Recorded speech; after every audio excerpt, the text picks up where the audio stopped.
So with this one here, again, we have this minus in here. That minus is a huge problem, right? We cannot apply exponent properties with a plus and minus in there. We cannot be doing that. So the only thing that we can do, and this is avoided here, is we could put it up to the other side. Okay, so this we could make it look like this problem up here. So that's what I'm going to do, because that minus, if we don't take care of that minus, we cannot apply anything to do with exponents or logs as long as that minus is there.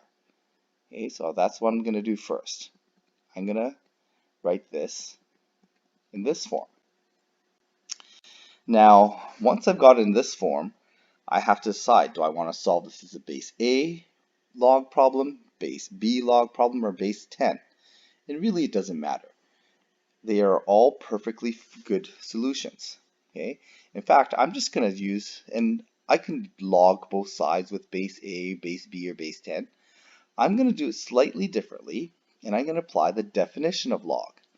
Okay, so I'm going to convert this into a log expression where B is my base.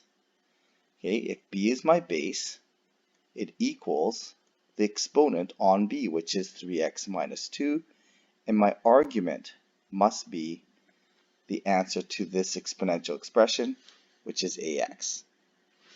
And then I can solve for x. Well, I can't solve for x in the exponent here and out here, but I can bring that exponent out using my exponent property of logs.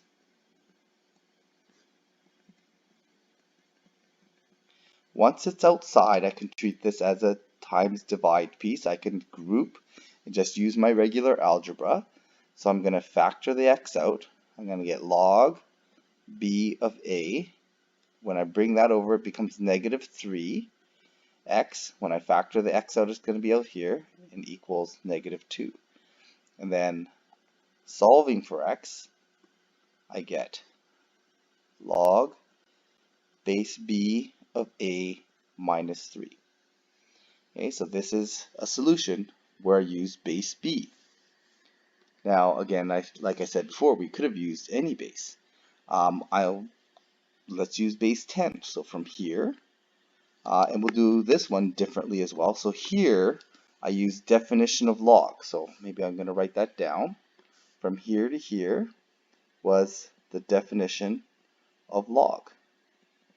So I converted an exponential expression into a log expression. Here, I'm just going to log both sides of the equation.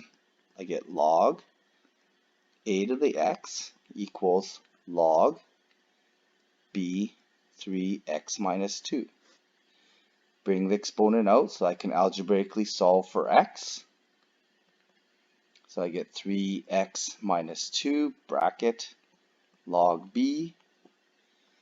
Expand those brackets. I'm going to get 3x log b. This comes to this side.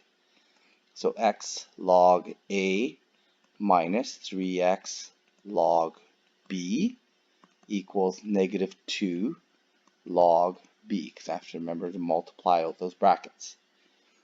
Isolate the x. Log a minus 3 log b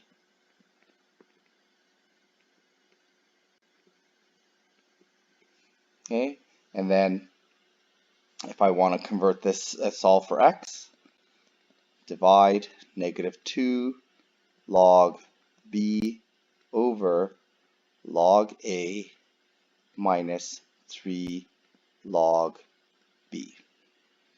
Okay, so then if I want to convert these two solutions are exactly the same. If I want to make one look like the other, okay, so this is my final solution. I don't need to do anything further from this. But if you want to see how that one looks like the other, if I divide the top by log a, I divide the bottom by log a, I divide it by log b, and divide by log b. I don't change the fraction. Those log b's cancel out, and I end up with log a over log b. Change the base formula, it changes back into log a over b.